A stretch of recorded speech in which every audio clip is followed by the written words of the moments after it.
What on God's green earth do we have here? Finally got my truck going. You guys saw it in, what, 2 episodes ago now, probably, somewhere in there. Finally got some of the kinks worked out on it. It's not the prettiest truck on the road, but it runs and drives now, so finally get to kind of show you guys what we got going on.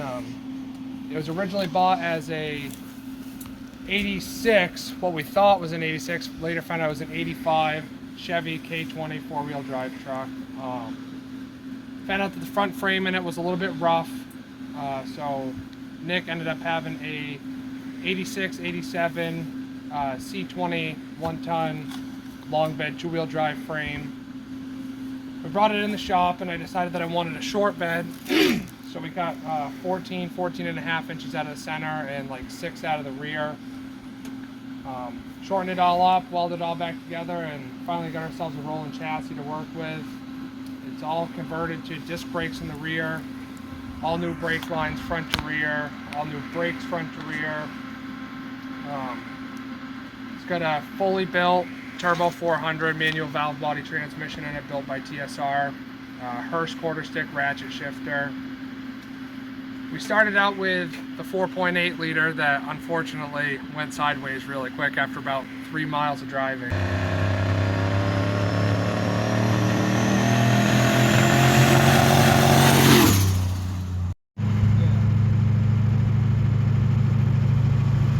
So ended up buying a 6 liter off of a buddy of Nick's that he races with, and everyth's going good so far, so I'll open the hood so you guys can see what we're looking at. Yeah, let's see this noisemaker. Holy shit! That is not the 350 that came in this truck. Far from. So it's a bone stock 6 liter. It's just got a blower cam in it, a little bit bigger duration, nicer sound out of idle anyway. Factory driver side manifold to a nice connector pipe that comes over to a T4 style flange mounted turbo manifold. All the intercooling was done right in the shop. It's not the prettiest, but it works for now. Eventually I'm gonna have someone TIG weld a nice, setup on it. It's got a 77 millimeter turbo on it, eBay. Didn't want to go anything crazy for a start to see how it was gonna work.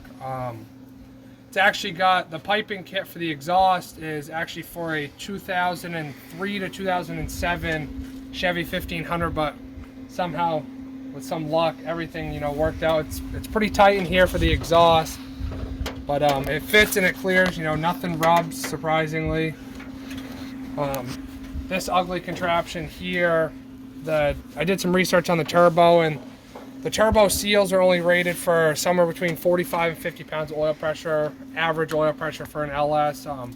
This motor pushes 55 to 60, so it was pushing by a little bit too much oil through the turbo for it to handle, so I ended up buying a marine scavenge pump, and me and James threw this whole contraption together. It just comes right out of the turbo, goes into a like combustion chamber box, right into the pump, and then it comes out of the pump and goes right into a fancy timing chain cover down on the bottom there. Can't really see it, but because of this big fancy water pump. See, it's got one inlet on this side, it's got one inlet on the other. It's just got aftermarket sheet metal intake, 102 millimeter throttle body. It's got, I believe they're pronounced Bronskis, 850cc injectors. All stock coils, a little bit fatter of a plug wire just for heat purposes, mostly on this side with the exhaust. But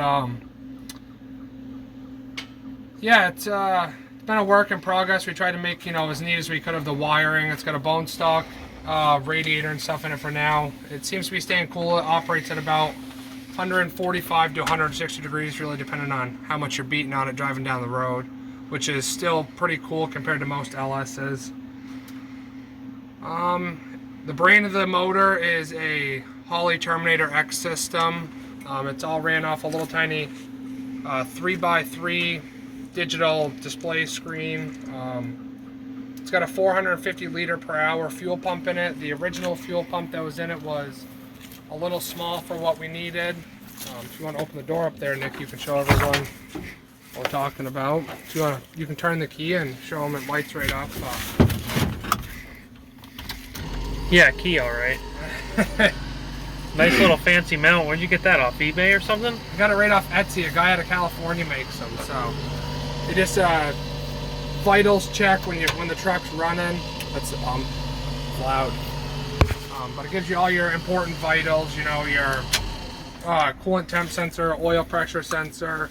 It's a pretty nice setup with the boost gauge. Definitely is. I like it. It was a little bit of getting used to. You can't see the speed, but we don't pay much attention to that anyway when we're driving it. So the other nice touch that we did on this truck too is the set of mechanical gauges that fit right in the factory cup holder. I'm very big on, even though you got the digital gauge, it's very nice to have mechanical gauges too. For any of you guys that are looking to build one of these trucks, a set of mechanical gauges is just cheap insurance. absolutely, couldn't agree more. And So last what's is, the fuel system you said you were having in this? So the original one, I was running a factory, I believe 87 style fuel pump in it.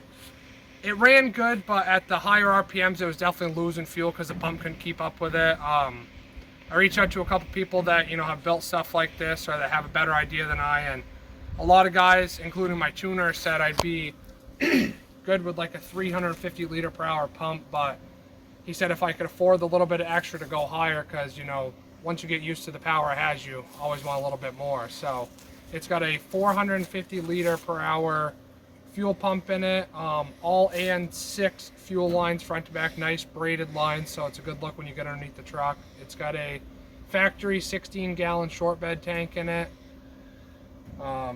We did do the bed mounted trans cooler for the truck to give the tranny a little bit better cooling. Don't mind all the oil jugs. That was a couple failed attempts at some AN fittings. Lost a couple quarts, but never hurts to have a couple extra. I started to do all new ball joints, upper and lower, in the truck. I bought some 2.5-inch drop spindles for it, and unfortunately I ordered C21s offline, and the company that I bought them from sent me the wrong ones. I got C10 ones, so I'm hoping maybe Nick can reinvent the wheel and buy them back for me, because I know he's got a project somewhere for them. Like I said, it's a 78 bed, 78 nose, 85 cab. I got a couple little trinket items, like the lower bezel from Nick. Just a couple things that I wasn't able to buy from the guy I got all the parts from. It's definitely a mongrel parts, and it has zero shortage on colors. Absolutely. We did some simple math, I'll call it out, based on how much motor power the motor has bone stock like it is, plus horsepower per pound of boost. I was originally running about 22 pounds of boost. It was a little bit too much for the truck. It was almost undrivable. Anything literally 40 to 50 mile an hour range, if you just rolled into it, it would break free. So it was a little bit undrivable. So you put a smaller wastegate spring in it, brought it down to somewhere between about 14, 16 pounds of boost, which is really good. You can, cruise with the truck and roll into it and it still sticks to the pavement, so you don't just go random places when you're not expecting it. It's been a fun project. I still got, like I said, a couple loose ends to tie up, but for the most part, I've put about 200 miles on it and 4 tanks of gas, so that's always promising. In my eyes, it'll pass anything but a fuel station, as my friend James over here would say. That's his saying of the day. But yeah, a couple, like the blinker covers, just real small stuff. We're at a point in the project where we're actually looking for things that we've missed, because we're done with all the big project stuff.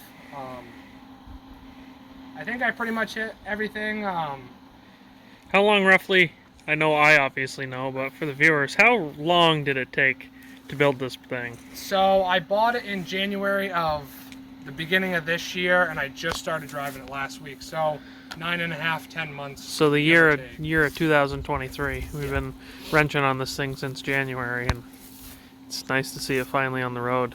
Yeah, and I think really the only thing that I didn't touch base on when we first pulled it in was the cab monstrosity we were dealing with. All the cab supports, all the floor supports, and floor pans were, well, I should say floor pans, everything was rotted. I mean, if you stomped hard enough on the floor, you probably pushed the floor pan out of the floor. So we spent probably about the first I'd say, what, Nick, 3 months or so. Yeah, that sounds about right. With the cab on its back, cutting every single piece out. The passenger side rocker and inner rocker was still in really good shape.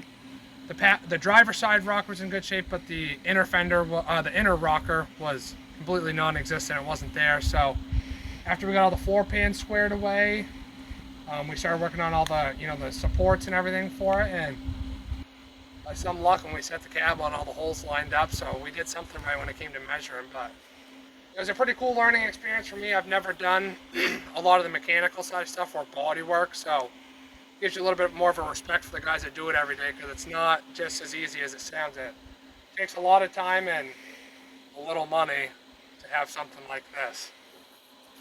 So, one of my first questions for you is, if somebody wanted to build something like this, like I know you've had pipe dreams before, when I've had pipe dreams, everybody, but if some kid, 20s, like our age, wanted to build something like this, what would you suggest for a foundation? I know we kind of started off with the wrong foundation, but what would you suggest for somebody looking to start one of these? Would you suggest shortening down 3/4 ton chassis, C10, 1 ton? I mean, it all goes by personal preference, but what do you think? The first thing I'd probably say is, at the time of the start of the project, I hadn't really saved any money, so because I didn't really know what we were entailing, because I bought the truck originally, I was bringing it in on a Saturday, swapped the motor, and then 9.5 months later we're here. But yeah, it's hard to believe that when we towed this thing here in January, we were hoping to have the 350 out Saturday, LS sitting in there on Sunday, and have it running the following week. 9 months later, look what you got. So as far as a foundation, I would definitely say, if it's something you're thinking about, save the money and buy something a little bit more on the expensive side of being clean. Having a really clean foundation to start with is huge, because this project, realistically, Nick, probably would have taken 5 months less than it realistically did if we didn't have to fix so much soft spots on stuff. Like I said, the cab took 3-4 months to fix. Buy a truck that's a really good start of a foundation. Minimal rot, no rot preferably. Some scaly rust here and there is whatever, but having a solid foundation and having everything you want to do laid out, because I changed my mind on so many things throughout the project that it set me back a lot. Of 150 parts I ordered, probably 149 were wrong the first time. But it's all a live and learn thing, and don't break yourself at once. Like, this project, if I had endless money, it could have been done way faster, but don't get discouraged with things. And if you do, take a day break from something. Don't just give up on it, because I had a lot of frustrating parts of this build, and now that it's on the road and driving, I can 100% say it was worth every bit of, the struggles you go through, the frustrations, the, stupid things. And, if you have people that have done this, reach out to people, because more than likely they've done it wrong 10 times before they did it right the first time. So advice from people that have done this stuff is huge, but definitely a solid foundation, rust wise on a truck like this is something that's hugely important. And if you want to build a short bed, don't buy a long bed frame, because it's a lot more work than it looks like when it comes down to it. But fortunately, I had Nick to kind of guide me through that side of it, and then I had my buddy James. He was here for probably about the last 5 months of the build. Yeah. Here's his road tractor. Tractor noises. It's all important. Still cool. But no, huge shout out to both of these guys, because they've put, we all work full-time jobs, and we've all come up here at 4 or 5 o'clock every night. We're out until 11 o'clock in the shop every night working on this thing. So it's definitely having a good group of buddies that want to see the end goal that you do, and just stick with it, because at the end of the day, it's super worth it to be able to have something like this that you can call your own, that you built, not a shop, or you sent it somewhere and spent obscene amounts of money. Every body line might not match up perfect, every bolt, there might be a bolt missing here or there, but at the end of the day, when you pull into a gas station and somebody starts asking you about it, everything front to back about it, because you did every step of the way, start to finish. And my last question for you is, obviously, so far you're happy with it, and projects always change. Absolutely. What do you plan on adding, so to speak, in the future? What is your end goal that once you drive it around and next spring, so to speak? What do you want to accomplish with it? Like I said, I want to put drop spindles in it, get it straightened out. That's my first thing. I really don't know if I want to paint it yet. Like I said, we kind of crunched some rough numbers. Somewhere around 600-ish horses what the truck makes. So I kind of like the ratty look because, you know, when you pull up to people, it gives that vibe of, you know, the thing looks like it just rolled out of scrapyard, but it's a 600 horse truck that is, in my opinion, 110% safe front to back. There's nothing, you know, no safety imperfections. But when you talk about, so to speak, adding things, I don't know. I'm going to drive the truck for a while and see if I like it. But as you may know, you know, you like 600 horse, that's crazy, and then you get used to it and you always want more. So maybe at some point in the near future, remember that, Nick? Maybe this winter or something, if I don't get to drive it as much as I'd like to, I've been looking at a lot of the twin turbo setups for them, and I'd like to maybe push a little bit more horse, but we're just going to drive it for now and try not to completely rip itself in half and destroy It'd be it. nice to know what the stock 6-liter bottom end would take with twins. I've seen people do a lot of boost to them, but Absolutely. I did a lot of research on the twin turbo side, and what I found out is they say about 1,000-ish horses what they can handle on a bone stock bottom end, but anything over that 15-pound boost mark, you have to start running meth and water injection kits on them to keep detonation down, because it can detonate and destroy itself. But I don't know, like I said, the motor seems to be handling really, really, really well with the horsepower that it's got now. Everything's holding up really good. So I don't know, I might just drive it and, you know, keep it where it's at, or things might get crazy and we might add a second snail and see what we can really destroy with it. I can already see twins in here now. Little brake booster relocation, a little bit smaller, and another one sitting right there would look pretty cool, I think. I kind of like the sounds of that. Well, I guess now that we're done talking about it, I guess now we're going to have to actually show a little bit of probably build footage and do some rollers of it. Absolutely.